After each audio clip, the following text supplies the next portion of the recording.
brought to you by Head Start Basketball. The ability to accept responsibility when we make mistakes as a coach is super important for building that relationship with parents and players. Jeremy Schiller is a boys basketball varsity head coach at IMG Academy in Bradenton, Florida. Jeremy has more than 20 years of experience in both college and high school basketball. During his career, he has won over 400 games and several Coach of the Year awards, including the 2019 National Federation of High Schools Florida Coach of the Year. He's also coached numerous players who have gone on to play in college and professionally.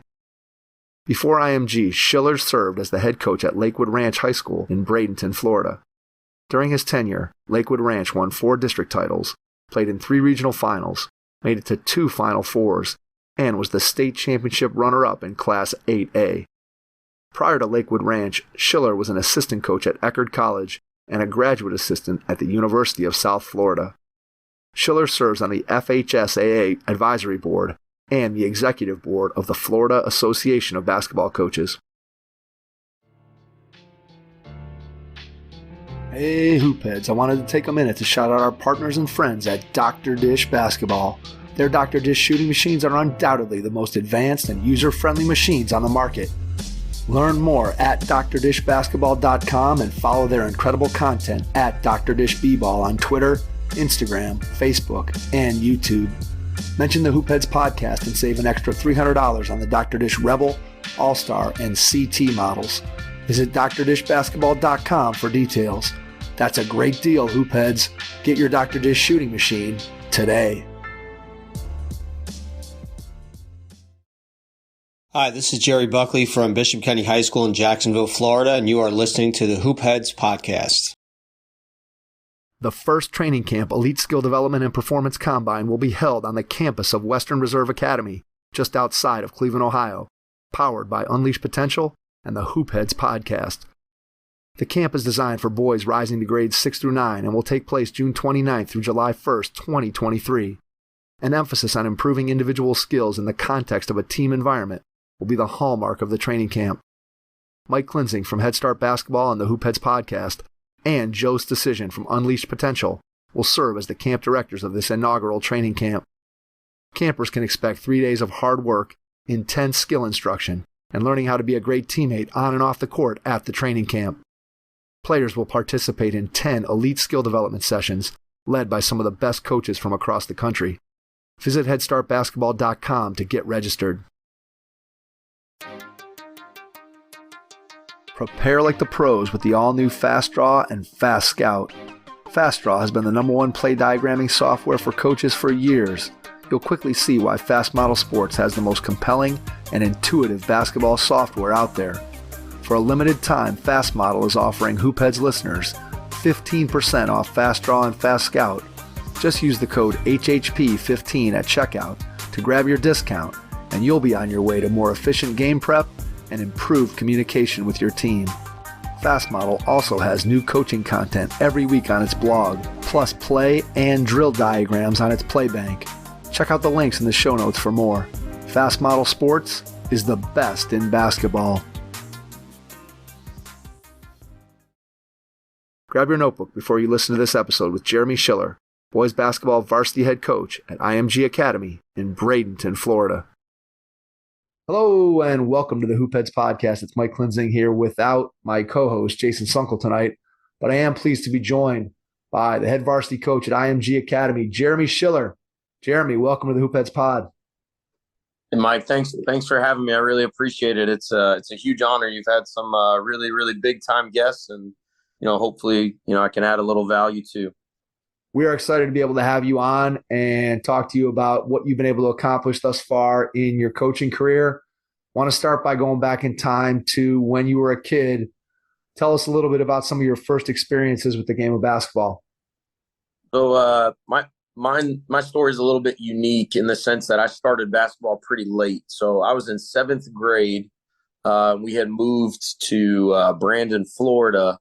And I was at a very small private school, and I played soccer, and I was actually pretty good at that. I led the team in assists in soccer, and then basketball season came around, and the school was small enough that the coach was the same coach. So, although I was limited in skill, he kept me around because I worked really hard and I was a good kid. And I scored 2 points my first season in 7th grade. That was an exciting time, pretty good memory.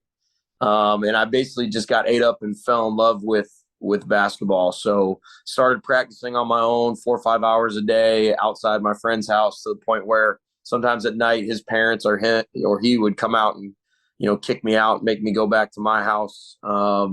And during falling in love with it, I had the opportunity eventually to make varsity at a really good high school, Bradenton High School in Tampa, Florida. A lot of really good players have come through there before me, like Jeff Turner and Dwayne Shintzes. And actually, while I was there, I had the opportunity to play with two guys that ended up playing in the NBA, Joey and Stephen Graham. So really unique high school playing experience. During that time, I tore up my shoulder and kind of led into a very short-lived freshman team experience at Eckerd College, and actually moved into coaching when I was 19 years old, my sophomore year at college. So as a high school player, when you think back to that time, do you have a favorite memory that sticks out from your playing career in high school? I didn't have a major role on the court. I think the parts that stick out to me the most were when I was younger, there was this Adidas commercial where they showed the kid on the sidelines cheering and jumping up and down and being engaged and kind of going up and down with every moment. And that was always kind of the big joke with my friends, is that's how I was. And a lot of the leadership things that I went through in high school, bled pretty naturally into becoming, a coach. And I did start out coaching at my old high school. But my memories are more like we were at a really big tournament in Ocala, Florida, at Kingdom of the Sun. And we were struggling, and we had a big team meeting, and, everybody was kind of not saying much. And I really dove into kind of leading that moment. And, I remember my teammates, who are all significantly more talented than me. I mean, not only do we have 2 NBA players, but we had, I think, 5 or 6 Division I players. We had 13 guys that played college on our team. And one of our guys that barely played ended up playing on a Final Four junior college team. So just a ton of talent. But my ability at that time to kind of connect everybody and help them galvanize, even though I wasn't out on the court, is kind of the main memory. And then I remember my first 2 points in high school very clearly, because it was a fast break layup. Because all I hoped was I hope I score, while I'm a varsity basketball player. And in my first game, second possession, I score a transition layup. So the pressure was off for me at that point. So when you think about stepping up there in the locker room in a time of crisis, was that something that you felt comfortable with, something that maybe in your background there was some piece of kind of who you were or how you were brought up that made you rise to that moment? Or just when you think back to that, because obviously that's something that not every high school player, not every high school kid is capable of. So when you think back to that moment, where do you think that came from? So I think, like most things, we're kind of like products of all the different moments in our life. And for me, some of the things that I've gone through pretty significant prior to then was I was voted as student government president for our entire school. Had gone to a leadership camp run by Rotary called S4TL. And I think those experiences outside of basketball helped shape my in basketball experience. So for me, it was really natural because I was extremely passionate about what we were doing, even though most kids who were sitting on the bench kind of are disengaged. I was anything but that. I don't know that I ever thought it would turn into coaching. I just knew that, whatever it took to help my teammates and this, group of people I cared about do better. So that was the thing I could do.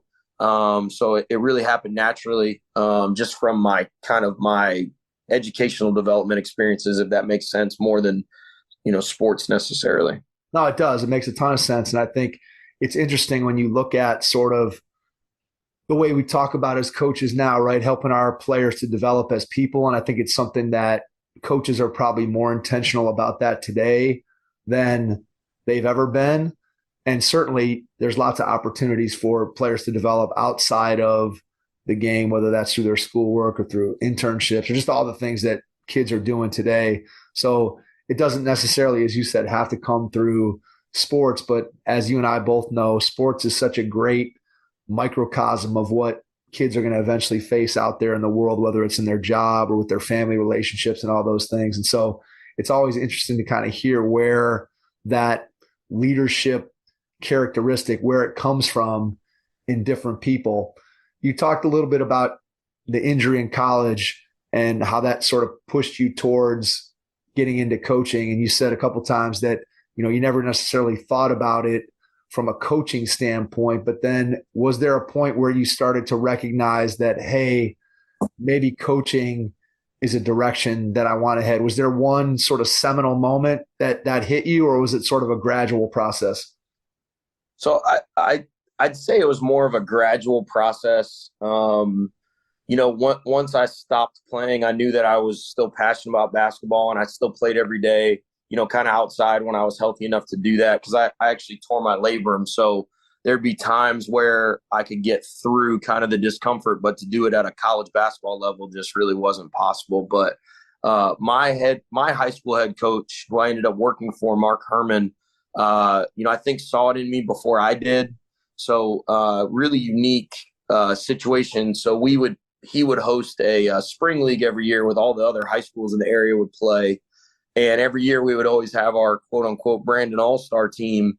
And it was seniors and kind of alumni that were still in the area. So like older guys would come in and play, or just the seniors that had graduate or were about to graduate. And I was in charge of coaching the team. I played as well. And it's funny because that was kind of the first time I was Coach Schiller.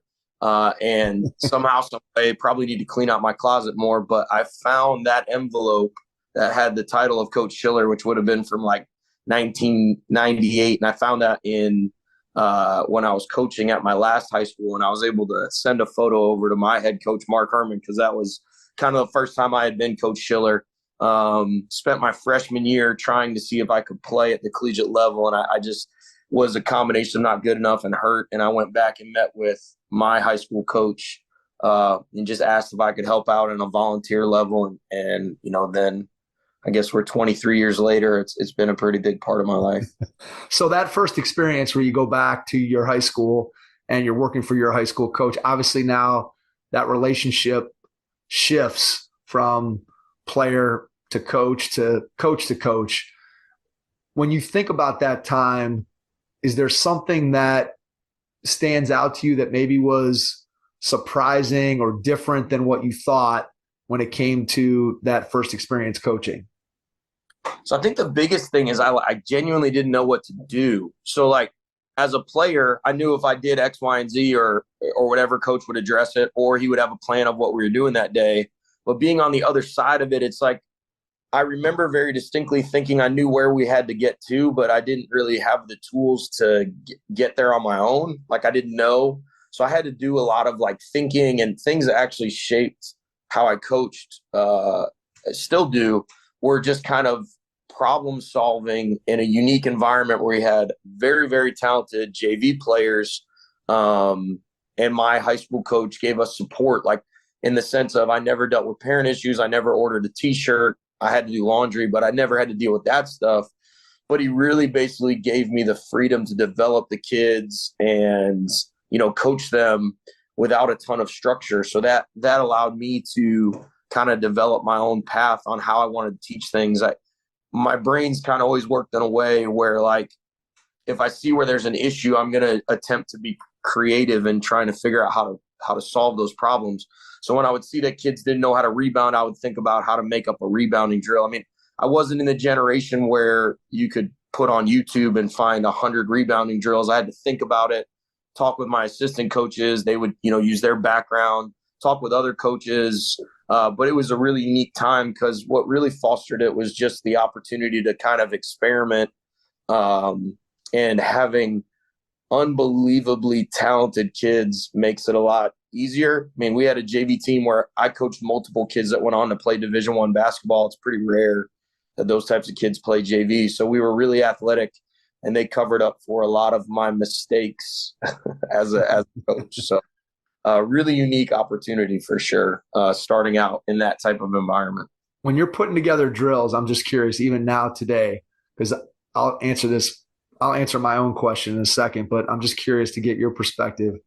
When you're putting together a drill, and obviously, again, today you can just go and find video and whatever, but we all are sometimes creative and we're trying to think of things that can help our team. Do you think better in terms of coming up with a drill that meets the needs of your team when you're on the floor and you're kind of thinking it up either on the fly or you're actually out there kind of walking it through in your mind? Or are you better sitting down at your kitchen table with a pen and pad and working it out that way? So I always try to be ultra prepared. So for me, any ideas I have, I would write down. Then I would walk through it in my head and think about all the things, like the ultimate goal, and to make sure that when I'm developing the drill that I keep the main thing, so I don't want it to be too complex where we lose sight of what we're actually focused on. And then the question in my head is always the amount of time it takes me to teach them how to do this effectively. Right. That worth the amount of positive we're going to get from it. So, when I was younger, I didn't know that. I just knew after the fact. Well, that took too long and that didn't get us where we needed to go. Now, with the years of experience, when we're going to try to do something new, that's kind of the filter I take it through.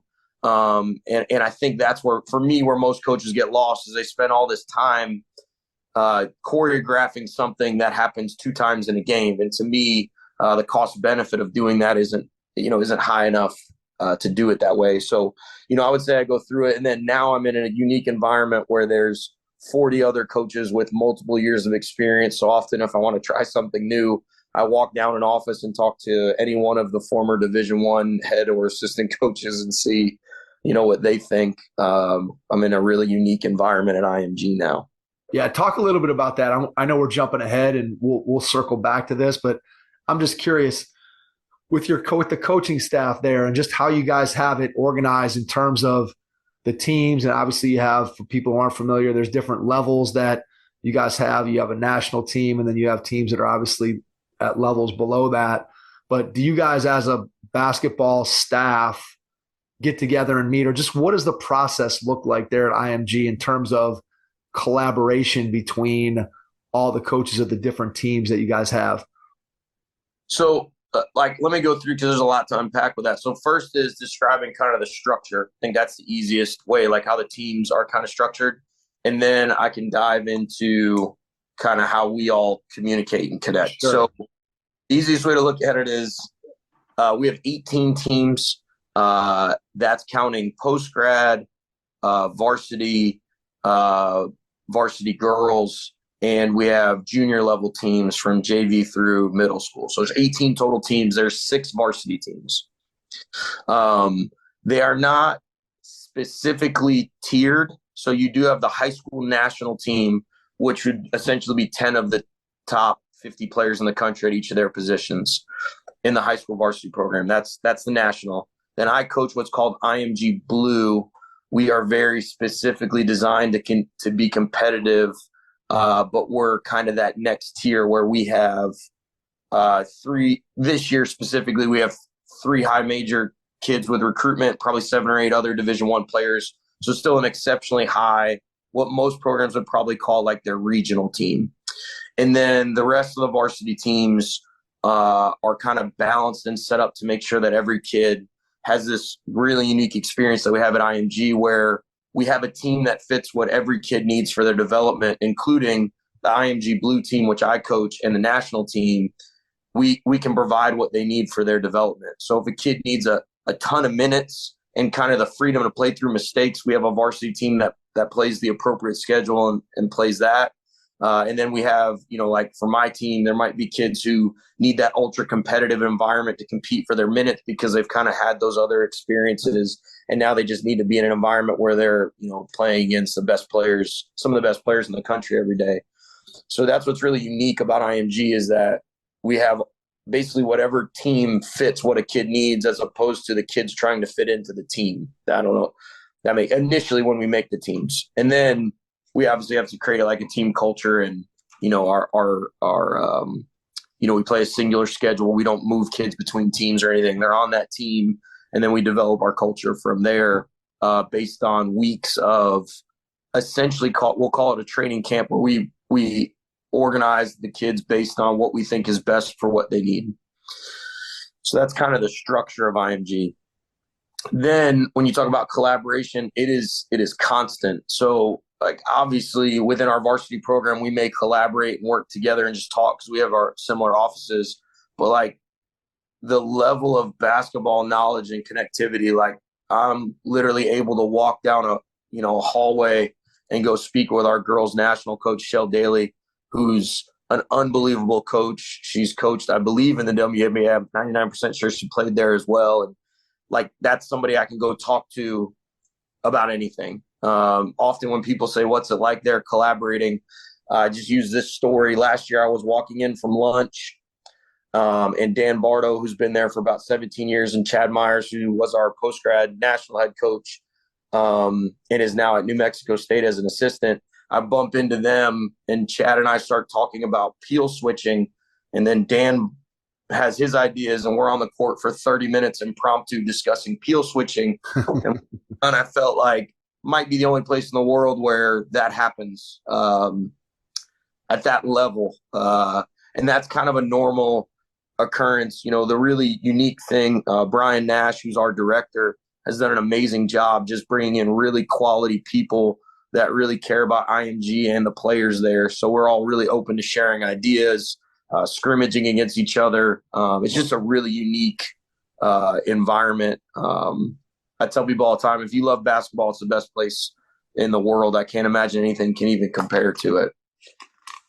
I would think just with the amount of resources, both the physical resources in terms of the facilities, and then you start talking about the quality of the coaches that you guys have there and the ability, as you said, to collaborate and talk with other people. And clearly, look, I think one of the things, and I'm sure you can attest to this, that as a high school coach, a lot of times, just like if you're a teacher, I think a lot of times in those two positions, there's frequently the feeling that you are kind of on an island and that you're trying to navigate this whole thing by yourself. And sure, as a high school coach, you might have your staff that you can talk to and whatever, but a lot of times you feel like you got, oh man, like I got to deal with this situation and nobody's ever had to deal with this before.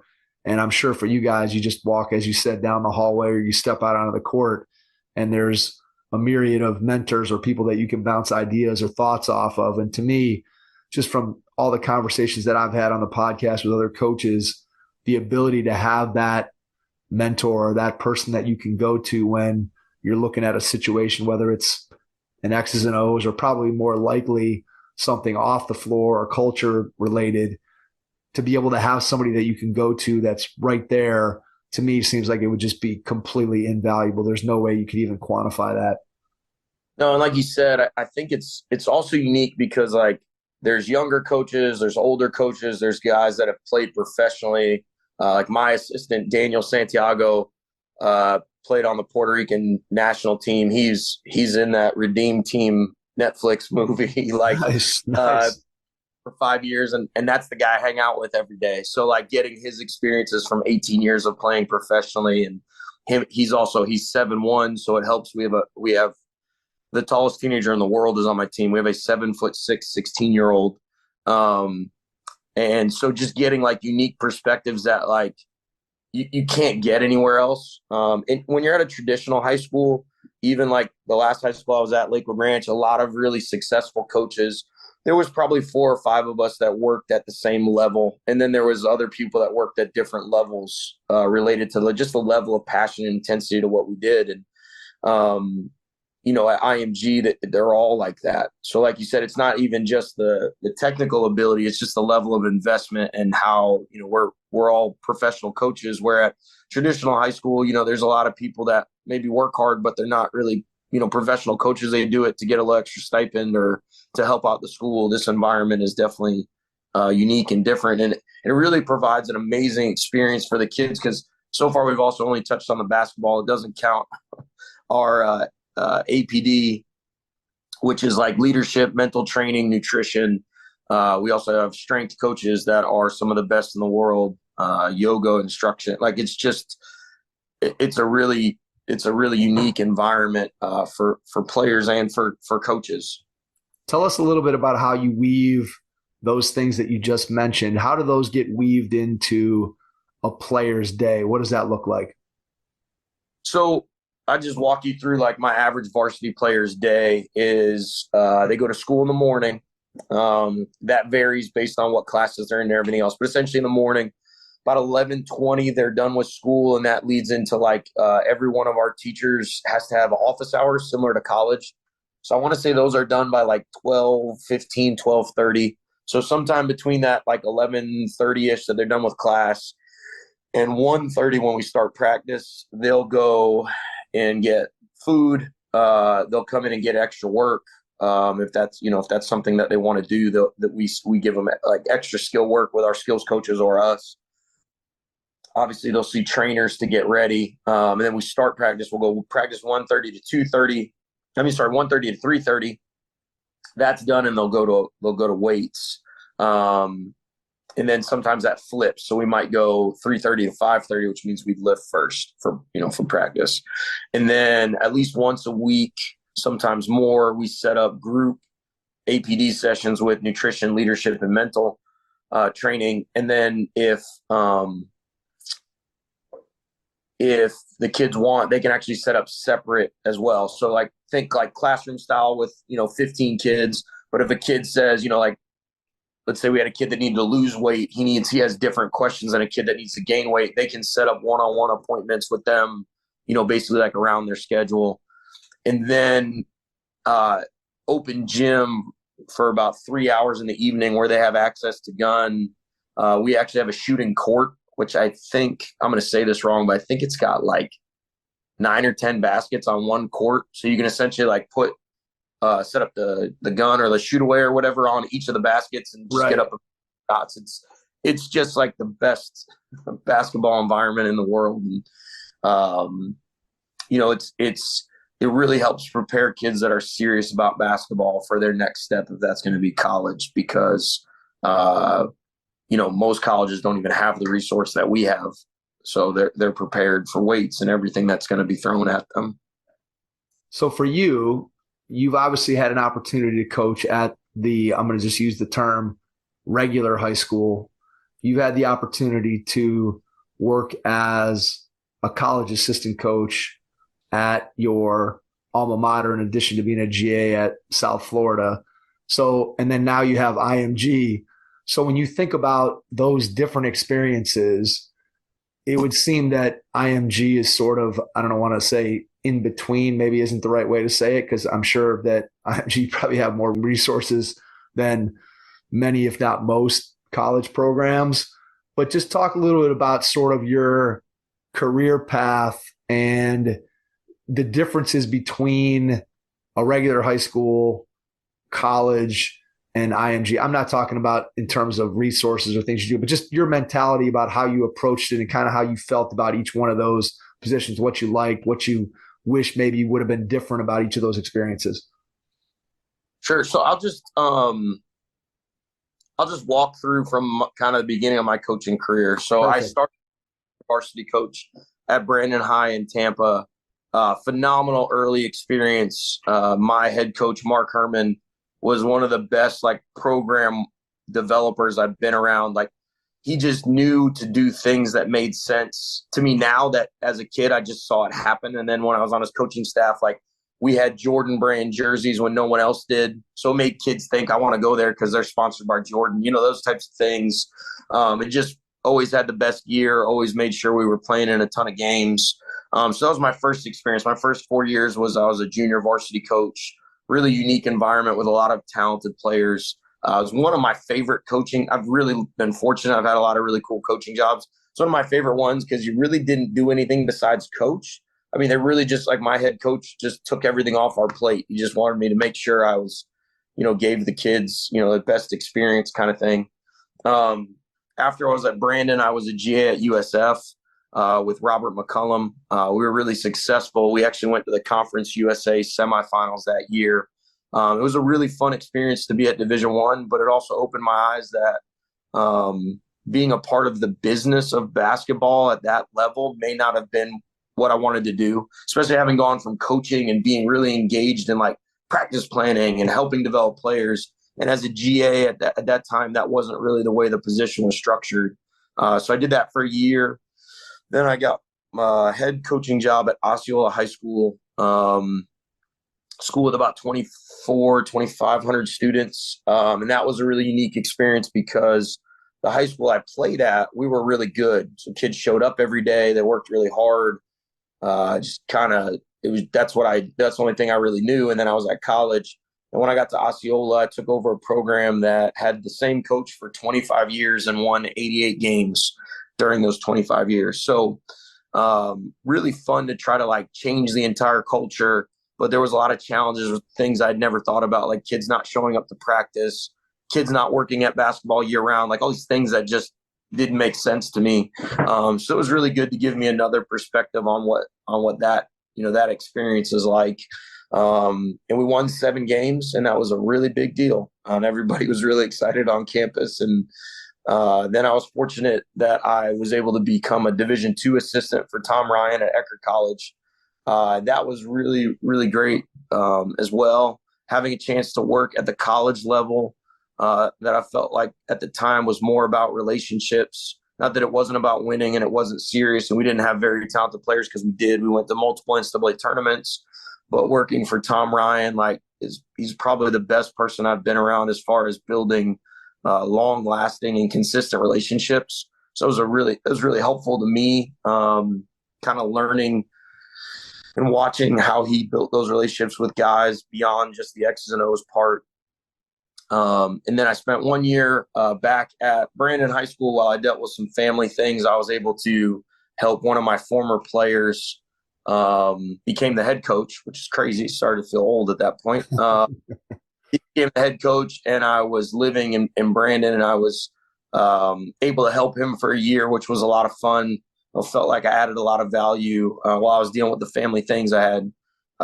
My family's up north, so I was just trying to fly back and forth, and I just didn't feel comfortable keeping a college job at that time. So did a high school, and then I got to Lakewood Ranch High School, which is where I was for a decade. And we went from being the worst team in the county to not losing a game in our county from 2014 to 2021. During our time, we went from it never had a 20-win season. We ended up with 6 20-win seasons, and we won 4 district titles, and we went to 2 Final Fours, and we played in 3 regional finals at a school that had not been traditionally good at basketball. So that was really fun, building it from the ground up and proving a lot of people wrong on what could be done in a school that was closed to choice and had to have kids. We're also in the second largest classification in Florida. So we went to state championship in 8A. You're talking about schools that are like 22 to 2,500 students. So that was really fun. And we had, not only did we have community kids, but they also were top 5 academically, winning academic state championship twice for basketball while we were there. So that was a really awesome experience too. And, I was fortunate enough to turn it into an opportunity at IMG. And, IMG is such a unique place. It's hard to compare it to high school or college. I think it's saying it's kind of in between from what we would call a traditional high school to this high level sports boarding school. It's been a lot of fun, but it has unique challenges. I think the biggest one is I love building culture, and long-term program building is just kind of the most fun part of this for me, along with long-term relationship building. Having relationships with the kids that I coached 23 years ago or the kids I coached last year is just as important, and I've been able to maintain those. But at IMG, the really unique thing is we get our teams announced around the middle of September, and before we play a game, we have to find a way to get our guys completely connected, playing unselfish and playing winning basketball, and finding a way to do that within the construct of the environment we're in, where all the kids kind of come from different places, either in the United States or the world, to better themselves at basketball.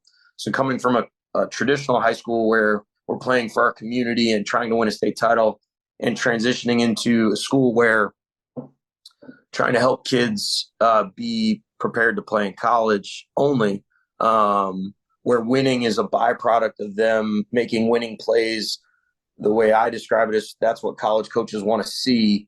So that way college coaches know when they come to us, they get a kid off of IMG Blue, they're built to make winning plays. The actual end score of our games don't matter as much until we're in the prep national championships.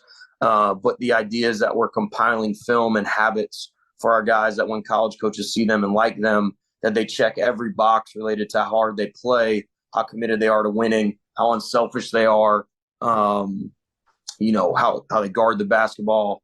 And we've already been fortunate enough to see that works. We had a player last year, Carson Cooper, came to us with 0 Division I offers and left IMG as a full scholarship member of Michigan State, which is his dream school. And he is playing for Michigan State. Looking forward to watching him on TV tomorrow night as a freshman. So that's awesome. I mean, I think when you start talking about being able to have that kind of impact on a kid, that's really when you think about coaching. Clearly, winning and losing is important to everybody. And a lot of times, ultimately, again, especially the higher level you go, the more you're judged on those wins and losses. But the ability to help a kid to realize their dream and move on and jump up a level, there's nothing better than being able to have that long-term impact on a kid's life. Looking to grow your coaching? United Basketball Plus has over 3,000 plays and 45 deep dive courses with some of the best minds in the game, including Tyler Costin, Paul Kelleher, Tobin Anderson, Dave Love, and more. You can also view their United Basketball clinics and receive 50% off in-person clinics. United Basketball Plus is partnered with Jordan and Joe's Decision for their skill development curriculum. United Basketball Plus is a one-stop shop to help you grow as a coach, leader, and culture builder. Follow the link in the show notes and use the code CLINIC to receive an annual membership for just $50. I want to talk a little bit about the culture piece of it, and let's go backwards to Lakewood Ranch first, and then we'll jump ahead to IMG. But you talked about how the program, when you took over, was really down, and you eventually built it up into a powerhouse. And that's a situation that, especially a lot of young coaches who maybe are getting their first head coaching job, they're oftentimes not taking over the tradition-rich program that is just kind of plug and play, and you come in and you just kind of keep things going. Most guys, when they get their first job, you're talking about an opportunity at a program that has probably been down, and you got to turn it around. So when you think back 10, 11 years ago, when you first get that job and you're thinking about what do we have to do in order to turn this thing around, when you look at the totality of your time there at Lakewood Ranch, what are some of the things that you feel like you did really well or that you instilled in the program that helped you to eventually have the success that you did? So I think the biggest, like the first thing, like when I've been fortunate to speak on a few coaching environments. I actually spoke at a business association actually a couple months ago about kind of culture building. And I think the first pillar is like demonstrating on a daily basis that you live the characteristics you're expecting from those kids. So like if whatever I decide is important. So for us, it was working really hard, being committed, being unselfish, valuing each other in the long-term relationship, making sure kids had a great experience. Well, if I'm not demonstrating that on a daily basis, if I'm cutting quarters or I'm being lazy, there's no way to build the culture. I think that's where the first step where people go wrong is whatever you're going to decide is the stuff we're going to value. We need to reward those things and we need to demonstrate those things on a daily basis, because if we're not doing it as a leader, there's no way to get others to do it. And then I think the thing is you have to assess, like, what are your strengths? What are the current strengths of the program? What are the weaknesses? Where are there some areas that there's opportunity? And then what are the things that could really impact us not getting where we're trying to go? So you have to come up with a plan related to the resources you have. So for us at Lakewood Ranch, although we started with negative $500 in our account, our graphic was good. So I knew that if we really worked hard to fundraise, we could potentially do that, which if we have the best year, maybe it creates an environment. At that time we had choice. Maybe kids want to come to our school. So we started out grassroots doing camps and clinics for free initially, getting in the community and doing fundraising. So that way we could make sure our guys had great gear, great jerseys, all that stuff. And that camp part of it became huge. We got to the point where we were selling out at 120 campers a week, 4 weeks over the summer. And that was funding, everything that we did. But I think that really the first part of it is to analyze, like, what were our strengths? Like, our weaknesses for us were that we didn't get traditionally strong basketball players. Well, so I can make that an excuse, or I can figure out how to help develop them younger, how to build relationships with travel ball coaches who are in the area who may want to bring their kids to a place that takes this thing, takes it serious. And then you want to look at, okay, what are the things that are going to impact our ability to do that? I think the only way to really build a strong culture is to make sure you understand and you build relationships with all your stakeholders. Often we spend all our energy on the kids, but we've got to get the parents invested.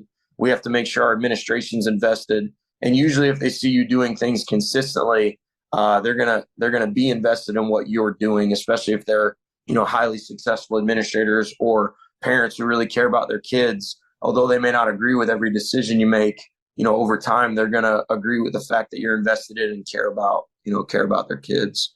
So, I think those were kind of the main things, that we did while we were at Lakewood Ranch to build a culture. And, over time, it became a thing that everyone really wanted to be a part of. And the kids that were a part of it didn't all necessarily even want to play in college. They just loved basketball. They loved their teammates. They built lifelong relationships. Like, we have a bunch of guys that are going to be in each other's weddings. And the crazier part is our parents became connected because of the culture we created. And like, I still think some of the parents, especially our group of 2020 parents, they still hang out. Like, they go, it's been years. They're sophomores and juniors in college, and they're still off, grabbing drinks on Friday nights together and stuff. So, I think never losing sight of the fact that although wins and losses are important and that's what we're working towards, it's really more about making sure that they become successful people, and that we live that every day, and what we value and what we reward in our program, I think is a big part of what we did at Lakewood Ranch. And then, the culture at IMG, like I said, is just different. Our director, Brian Nash, does a great job of having an ultra positive culture and a connectivity throughout IMG. But once you're on your team, you really have to find ways to connect. And this team, all 11 players on my team at IMG want to play in college. So the way that I connect with them, and it's worked both years, so I think it makes sense, is these are the things that you have to do. And we outline exactly what college coaches are looking for their position related to their size. And I've even been fortunate enough, I have enough relationship with college coaches, I actually get their feedback, not on this specific player, but hey, if you've got a 6 foot tall point guard, what are you looking for them to do? If you've got a 7 foot tall post player, what are you looking for them to do? And what things, cross kids off your list. So, we've been able to connect with our guys, and we have really, really good kids and supportive parents, and they understand that they have to play hard and take charges and be unselfish, because it's going to help them be prepared to play in college. And then over time, they get really connected with each other. Like, our group over the last 6 to 8 weeks has become, really connected, and they hang out together on the floor, in the dorms, everywhere. And they really get along well.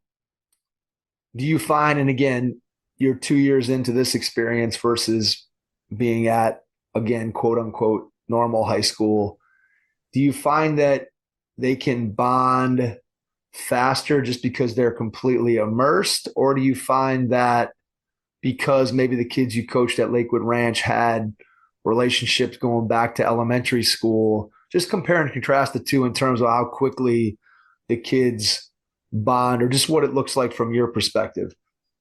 So, I think it's almost anecdotal because it's only been 2 years. It's like last year, the parents and the kids were like, Coach, we had a great experience. We love the culture. This was awesome. And they wanted to give me a lot of the credit. And I said to the parents, like, until this is 5 or 6 years of us doing this consistently, it might be more that your kids were great kids than it was that, that we did anything as a staff, myself and Coach Santiago. But I do think that we try to create a culture with what we're asking them to do on the court helps them. Like, we don't let them say negative things to each other. There's a positive environment that they're in. And I think it translates to what they do off the court. So far, I've found, because it's still like there's still a lot of kids on campus, so they don't all hang out all the time. They do hang out with football players or other people. With the traditional high school kids, I think it was potentially a little bit deeper because it was multiple years. We definitely had kids that knew each other from the time they were little. But then what was really unique is if a kid moved in, like we had a kid move in from Tennessee and a kid move in from a neighboring county, and they never knew them. Well, the guys that were there, like, without me telling them, took them bowling and did things that connect with them because that was kind of the character of those kids and the culture that we supported. So it's really hard to compare it. I think it's just different. And some of it's just luck. Like you get these great kids from great families and, you try to support it. But, I guess they always say like luck goes to those that work the hardest. So, I think it's a combination of the culture we create, the things we reward, and, just having really good kids. And I've had great kids at IMG the last 2 years, and been really fortunate for that. Just high character kids that are serious about what they do and parents that support it.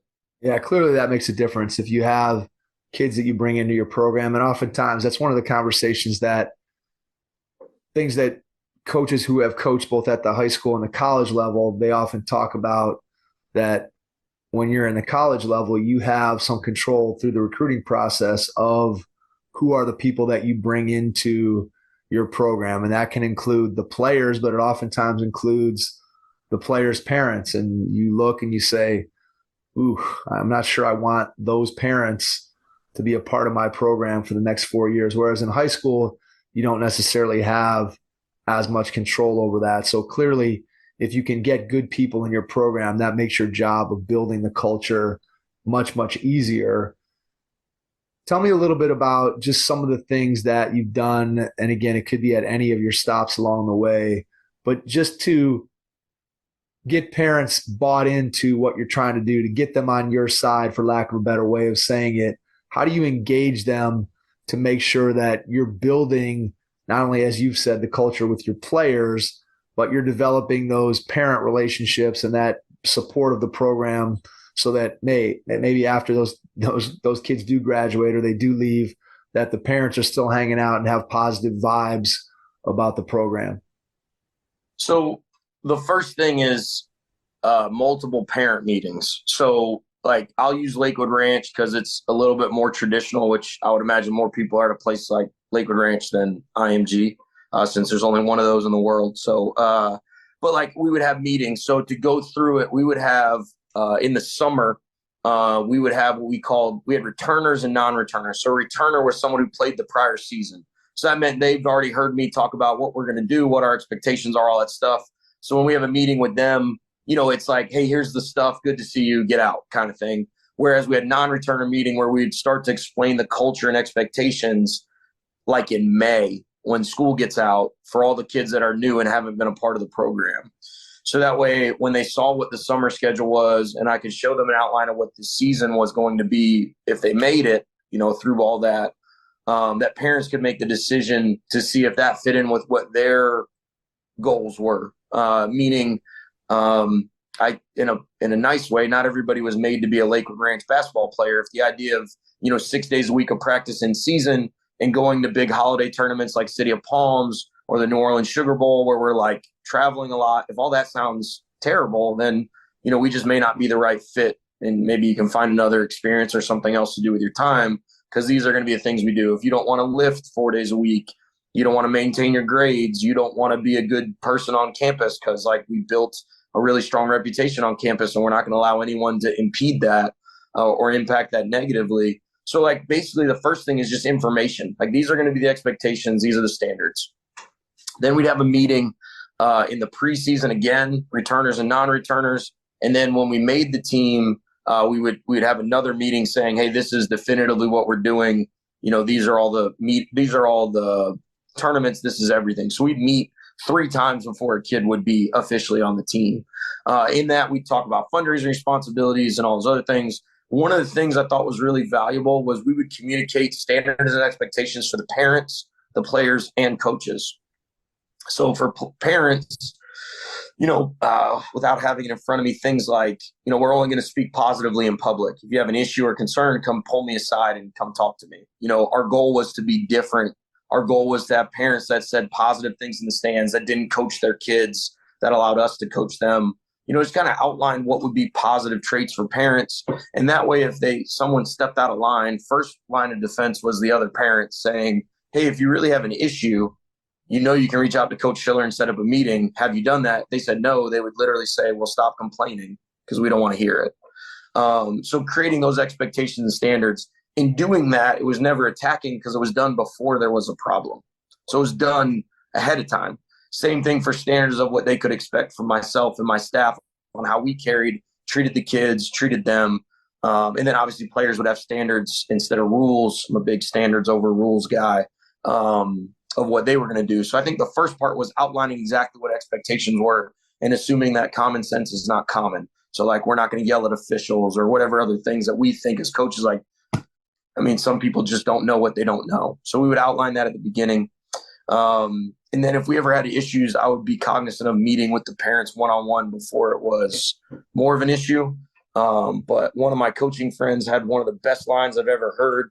I've not used it yet, but I do use this as a thought process is if a parent is enough of a headache, I don't know that I'm emotionally mature enough to separate the child from the parent. I want to be a good enough person where I say, hey, this parent's meeting with the athletic director and attacking me, I'm not going to hold it against the kid. In my career, I can confidently say I never allowed that to happen, but it's obviously really challenging, right? If you're with a really challenging parent, I really made myself make sure I still treated them for their choices and their actions and not the actions of the parent. But we also would express to the parent and the player like what was unacceptable. And the kids here too. So like they know that their parent is not following the rules that were outlined. So it creates kind of everybody's in it together thing. And the kids liked it because it was things like, like don't coach your kid during the season. I'm a very animated coach on the sideline. We're very obviously coaching your son. This is your chance to just be a parent. And I remember a kid distinctly saying, coach, you're going to stop my dad from yelling at me in the car. And I said, well, I'm going to try. I can't. I'm going to do my best because I would often describe to parents like, listen, your son is taking this serious. They're in our program. They've played poorly. So first off, they know it because they're smart. We were the number one GPA in the state. They're aware. They feel bad. They've let their teammates down. Their coaches potentially expressed it to them. Now they get in the car. All they want is a hug. You don't need to get on them too. They know. And they're in a program where we're going to fix it and help them, give them techniques on how to be better. So last thing you got to do is yell and scream at them. So I think that really helped with parents. And the other thing that helped, especially we didn't have a single transfer of a varsity rotation player in the 10 years I was at Lakewood Ranch, which in this generation is very rare, especially in Florida. Kids transfer all the time. And a big part of that is we would do future planning meetings with the parents and the players. So I couldn't do it with every player, but if let's say an incoming class has a freshman has 6 or 8 kids, and you can kind of tell who your top 3 or 4 are, we would sit down with them and their parents and literally outline what we, based on their work ethic and doing things the right way, kind of a vision for them. And that really helped, I think, parents get connected that would normally be impatient because they would say, okay, coach sees that he's on JV to learn to be a leader this year. And next year when he's on varsity, if he does X, Y, and Z, he'll put himself in a position to be on varsity and be able to be successful. So I think the best way to connect with parents is to actually connect with them. I think a lot of coaches put them off in the corner and don't talk to them and don't want to deal with them. And the problem is you're going to, because they're going to be the ones that make the decisions about their kids. Time and time again, the kid's happy, the parents are not, and there's a disconnect between the coach and the kid's gone, and the kid's apologizing to the coach for leaving. So I always felt like if I could try to see that stuff ahead of time and communicate it, I could maybe prevent that from happening. Yeah, I think there's 2 things that you said, Jeremy, that stand out for me. The first one is that when you start looking at your behavior as a coach and the things that you do, and if you're going to demand those things of the kids, then you have to hold yourself to that same high standard. And when you don't, it becomes really obvious and the kids see it, parents see it, and then that's where that trust erodes. So if you're talking about dedication and then you're not there for open gym, or you're not there for workouts, or you're canceling things.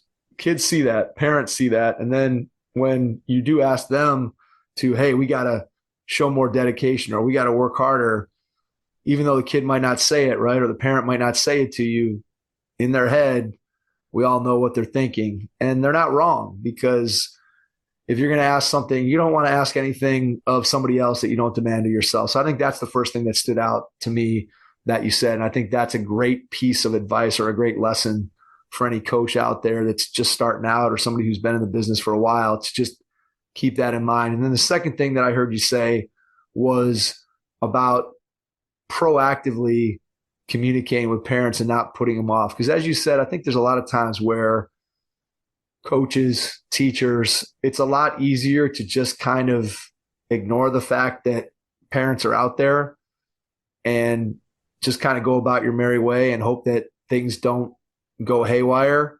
But we know that if they do, your chances of having a positive outcome with a parent are much higher if you've already established a rapport and established communication. So I think, to me, that proactive communication is something that we've talked about with a lot of coaches, that it's so important to kind of just get ahead of the situation where you've already built up these positive vibes with a parent, so that if there ever does become a situation where there's an issue, it's a lot easier than to go in and handle that with a conversation when you've already built up the relationship, as opposed to the first time I'm talking to a parent is when there's some issue with playing time or discipline or whatever.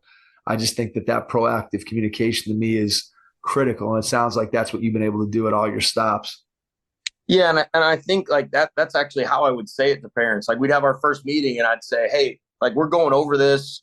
I want our first interaction to be positive. You understand what the expectations are. Because a lot of times what you said is accurate. Your first discussion is a confrontation because you're upset or they're upset. Instead, when we go over the standards, like, everybody's happy. This is a new and exciting experience. We get to be on the basketball team, maybe, if I do these things, and try to keep it positive. And touching on a couple other things you like kind of made me think of was one of the ones coaches, like the one I would use as examples, like, I'm not a big fan of fundraising. It's just not something I enjoy doing.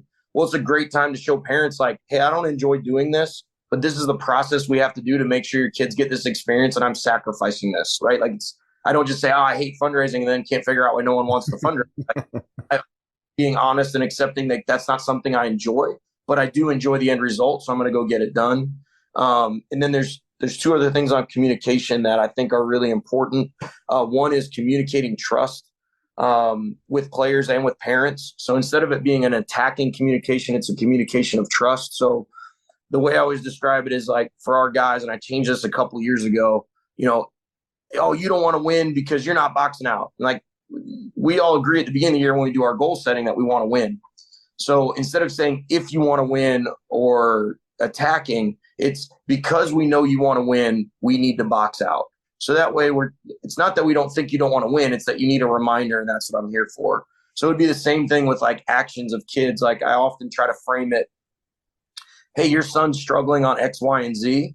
I 100% believe he's going to fix it. However, we just want to make sure you guys are aware of what the accountability is if he doesn't.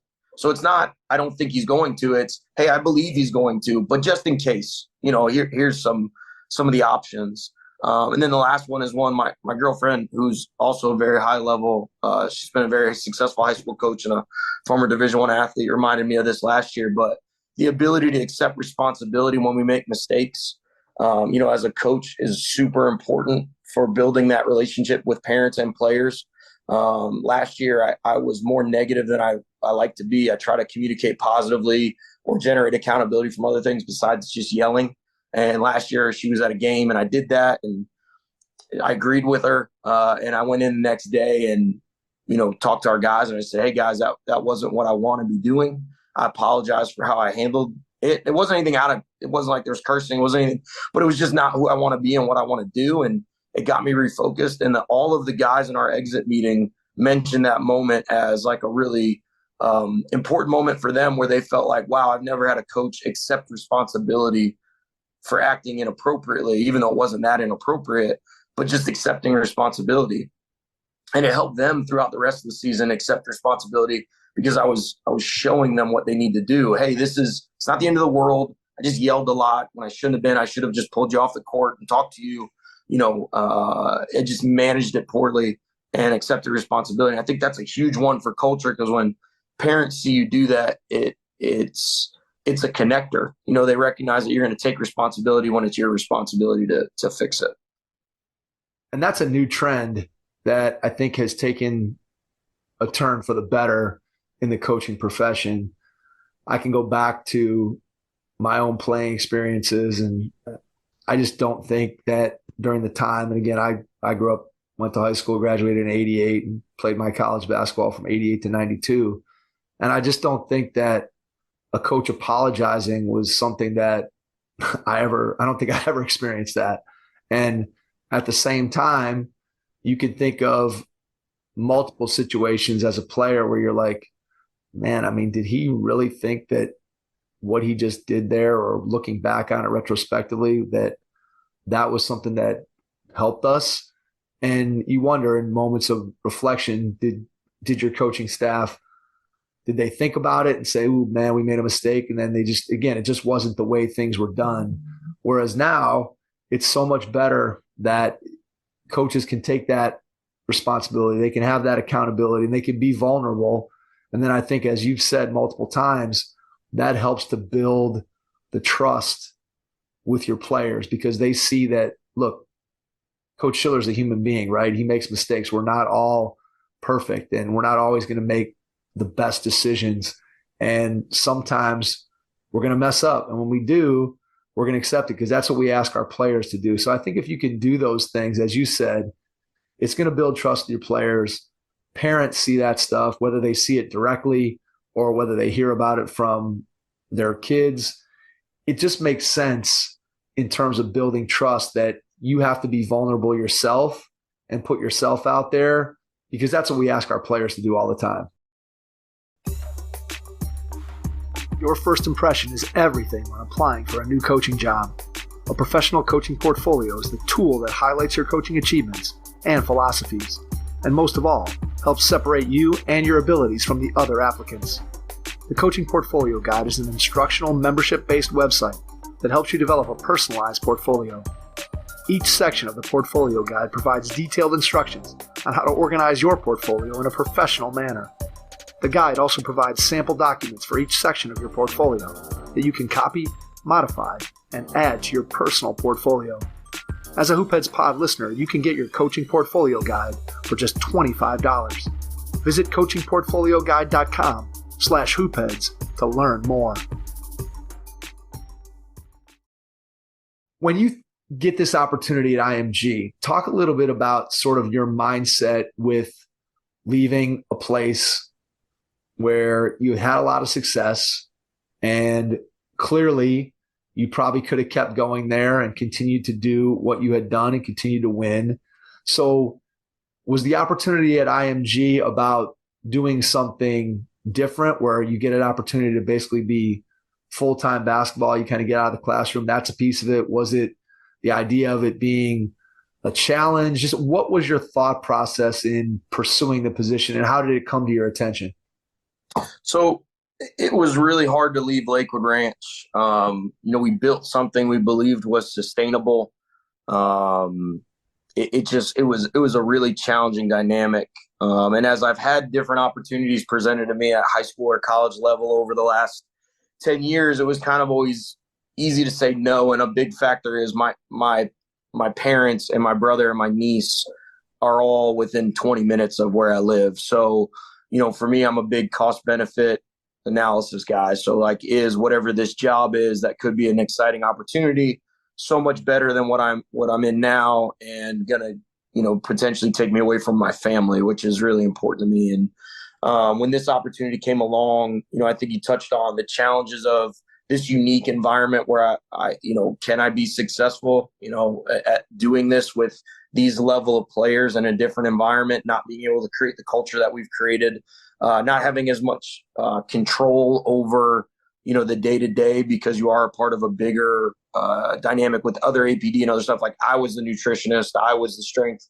Well, I would hire a strength coach, but I organized all that. Now I'm in an environment where we have so many people. And I knew that going in. And I talked to a lot of people that had been at IMG when the opportunity came to kind of see what their thoughts were and if I fit in and all those things. And everyone just had such amazing things to say, and a lot of soul searching on it, but just felt like it was the right move for my career.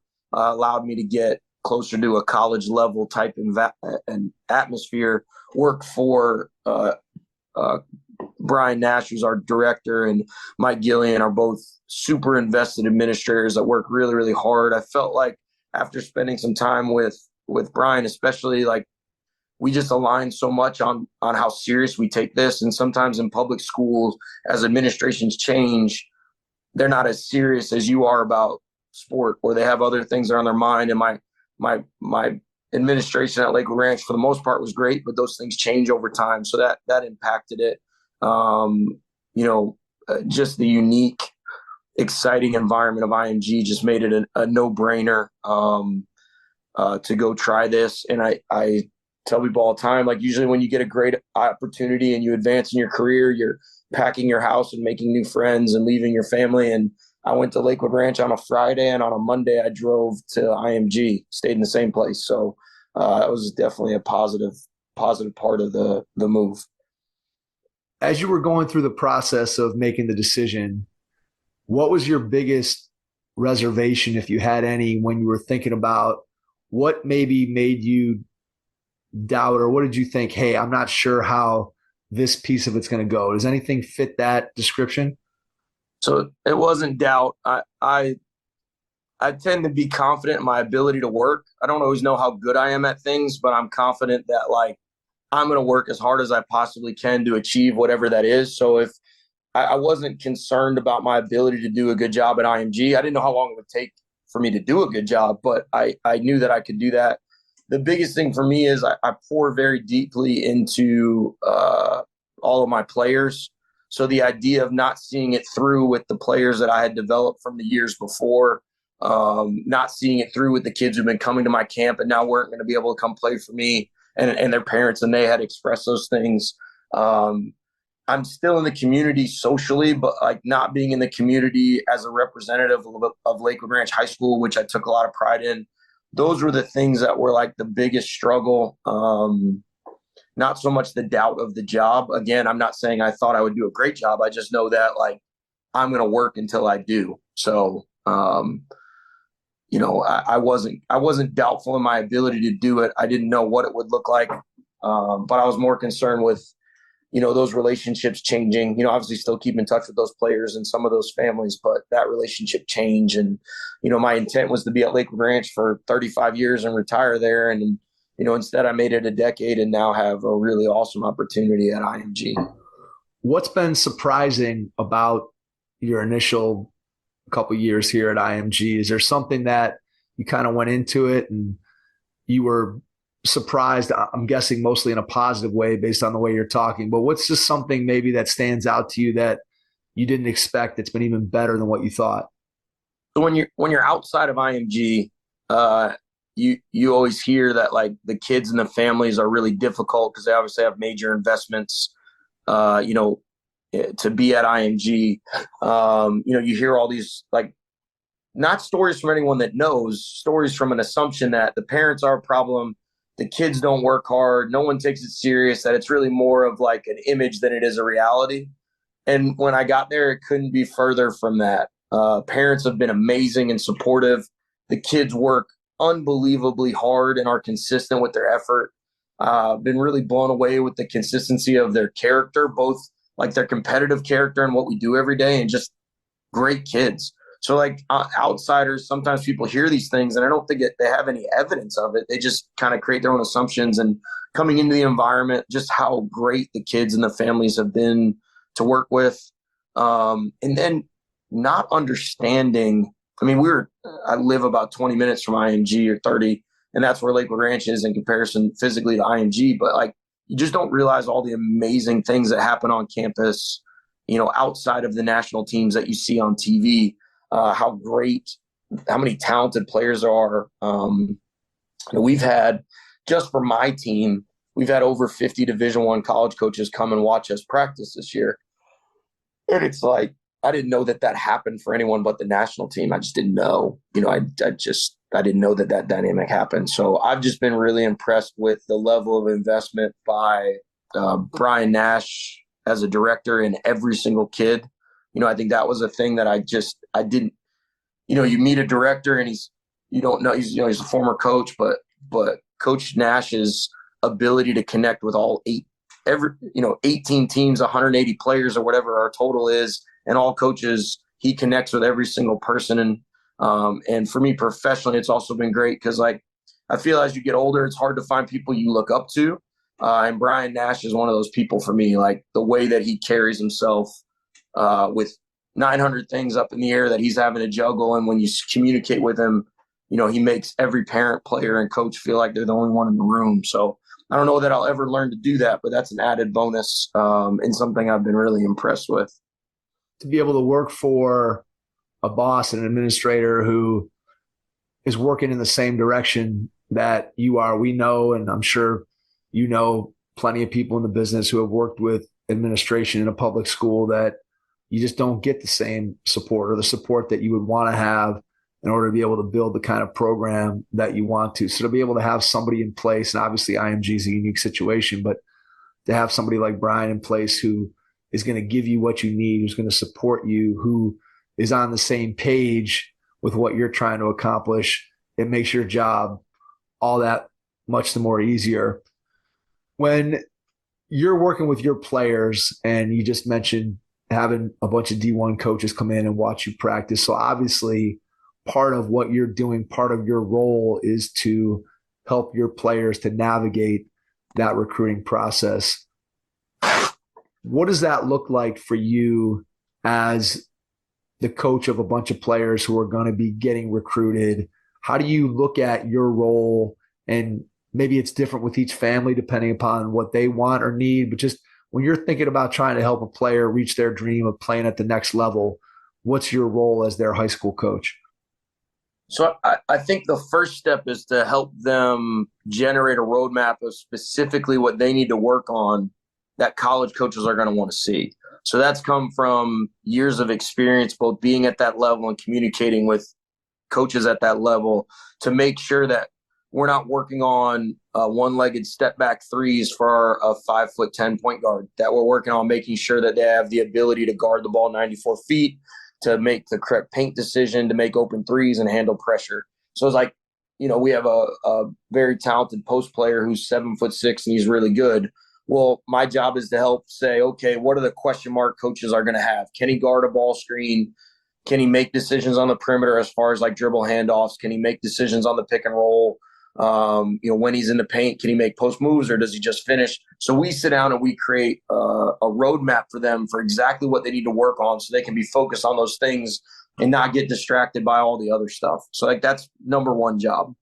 The next job is to make sure that I contact every college coach I can. Last year I sent out 2 different times 6,000 emails, which is an email to country. That's counting assistant coaches, director of basketball operations, and everything, with a profile of all of my players with a highlight link, a little blurb about them, their GPA, or if they were hunting for high academic. And I sent that out to every coach in the country.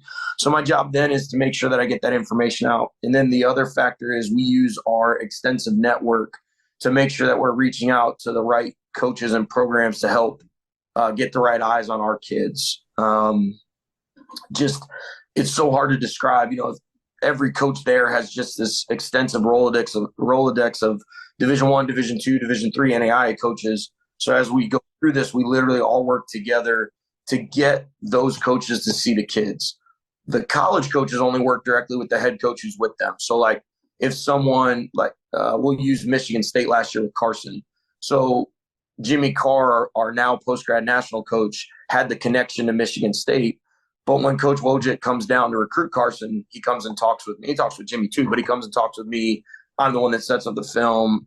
I'm kind of the main person. But we use those connections to make sure kids get to the levels that they're supposed to. And then the other thing that we do, that's part of our job is when I have a college coach on campus seeing my kids, I let them know when the other teams are practicing that they may have kids that are at that level, and vice versa. So like our Sean McAloon, our national head coach, if there's a high major guy there or mid major guy there seeing his guys, he'll literally say, hey, in 30 minutes, you got to go over and see IMG Blue. There's, X, Y, and Z kids there. And, having a 7'6", 16-year-old usually helps. People usually want to come over. But we have 2 other high major recruit level kids too. So that's helped a lot of our kids. So, we are the director of the process with the parents and with the player. As they go through each year and we get information on what levels are interested in them, then it transitions into helping them make decisions related to the climate and what college basketball is.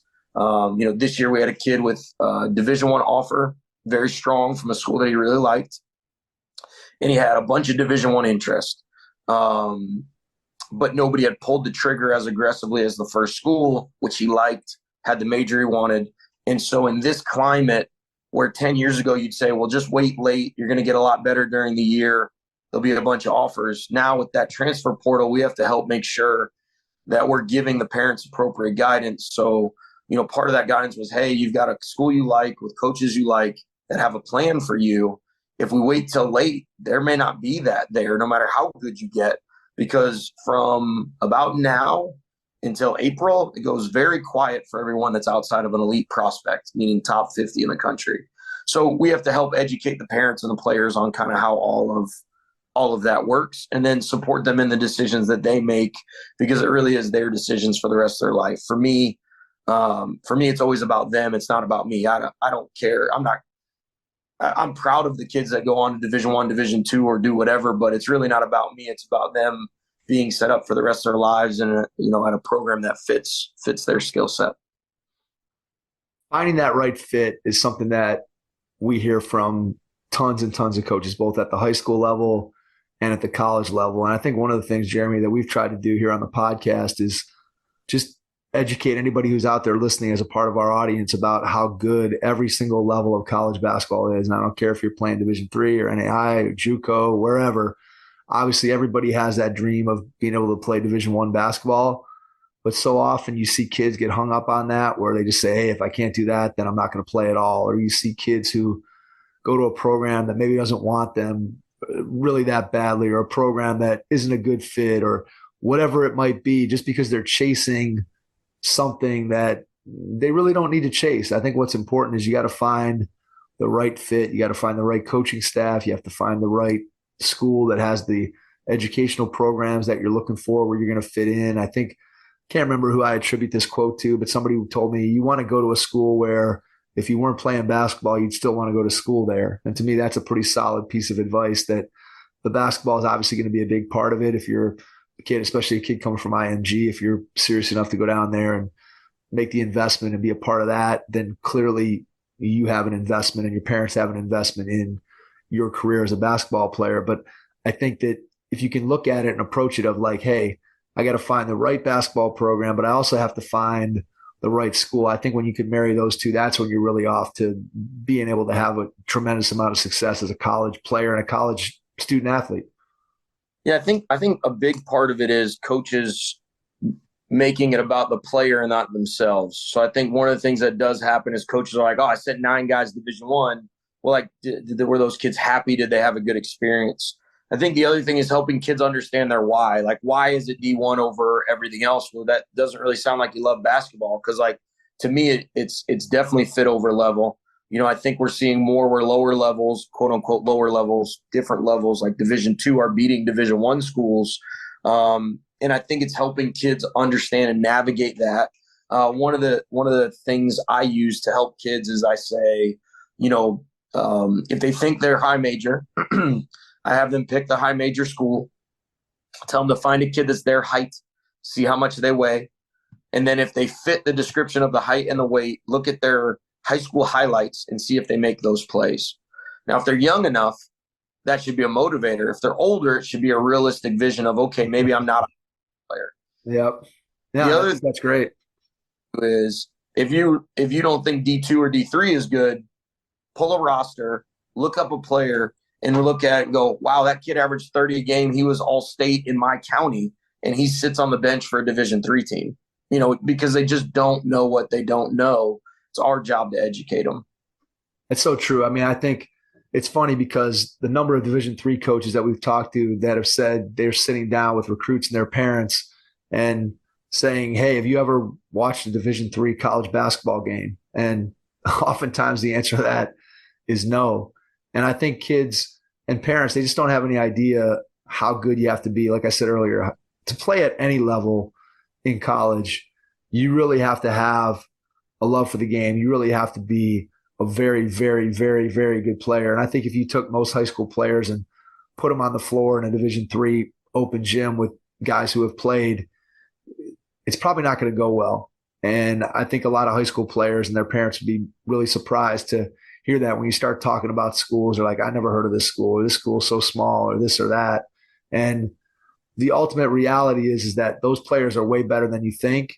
And as you said, you got to find the right fit rather than the right level. And look, I get it. I get a kid wanting to stretch. And if you got one Division I offer and everything else is Division II or Division III, I don't know that I would blame the kid for trying to give it a shot and see if they could play at the highest level, because you could always go back, and especially now with the transfer rules and just different things. But at the same time, it's really important to find that right fit. And I think that the advice that I hear you giving players, and especially there at a place like IMG where so many kids have those aspirations of playing at the next level, to me, that's critical that the high school coach is educated and then is consequently able to educate the parents and players to be a part of it. Before we wrap up, Jeremy, I want to ask you one final two-part question. And first part is, when you look ahead, obviously you're in the early years of your time there at IMG. What's the biggest challenge that you see in the next year or two? And then the second part of it is, what's your biggest joy when you think about what you get to do every day? So your biggest challenge followed by your biggest joy. So I think the biggest challenge is we were extremely successful last year on the court at IMG with IMG Blue, where we're trying to change the culture to be, an extremely high level team that's recognized at a national level. And then this year, I think we have a chance to potentially be even better. And we're playing in really high level events like City of Palms and the Governor's Challenge. And we'll play at least 2 nationally ranked opponents. So I think the biggest challenge is we have some really talented players that we'll have had for two years. And we may not have them for a third year, as they may move on to national because they're good enough to do that.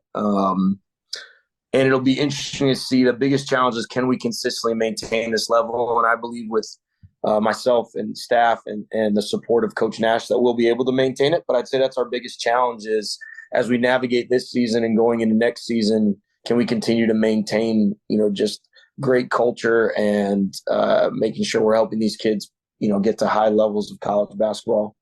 And then my greatest joy every day going to work is twofold. One is just the overall ability to work in my passion, which is coaching, and not have the distractions of anything else.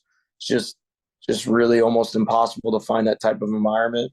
And then the other part of my joy from a work standpoint is just the kids I get to work with and coaches every day. Like my team is just a great group of guys. There's 11 of them, and I have 2 assistant coaches that work with me on a regular basis, Daniel Santiago and Jesse Edwards. And then one of our head skills coaches, Jimmy Barron, who played at Rhode Island, is the A-10 leader in 3-point makes, also helps us out on a regular basis. And just being around such quality people, just like, I can't get to work fast enough in the morning. It's just, I'm really fortunate, and it definitely brings me joy every day.